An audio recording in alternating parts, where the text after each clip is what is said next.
একটি শহীদ কাফেলার নাম, রক্তে অর্জিত এই সংগঠনের নাম। আগামীকালকে হেফাজত ইসলাম বাংলাদেশ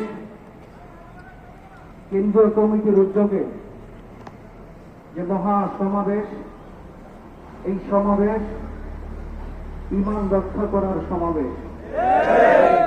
এই সমাবেশ ইসলামকে জাগ্রত করবার সমাবেশ।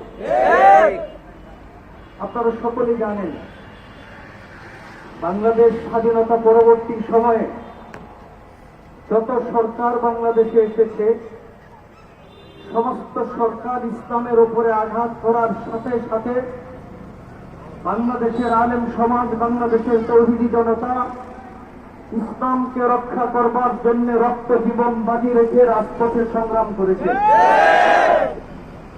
ইউনূস সরকার মনে করেছে,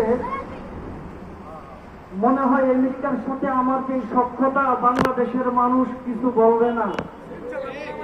আলেম ওলামাদেরকে নিয়ে মিটিং করেছে, সমস্ত রাজনৈতিক দলগুলিকে নিয়ে মিটিং করেছে, কিন্তু তারা জানে না আমরা আমেরিকা, ভারত, রাশিয়া কোন পরশক্তির রক্তচক্ষুকে বিন্দু পরিমাণ ভয় করি না।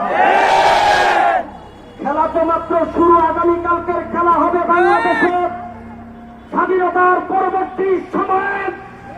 আগামীকালকের যে সমাবেশ, এই সমাবেশ থেকে বার্তা দেওয়া হবে আওয়ামী লীগকে যেভাবে বিন্দু পরিমাণ সব দেয় নাই, বাংলাদেশের রাষ্ট্র ক্ষমতায় চলে আসবে, ইসলামের উপর আঘাত চূর্ণ বিচূর্ণ করা হবে।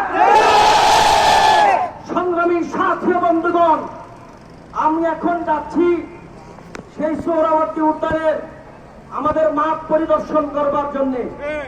মাওলানা মামুনুল হক সহ, জুনায়েদ আল হাবিব সাহেব সহ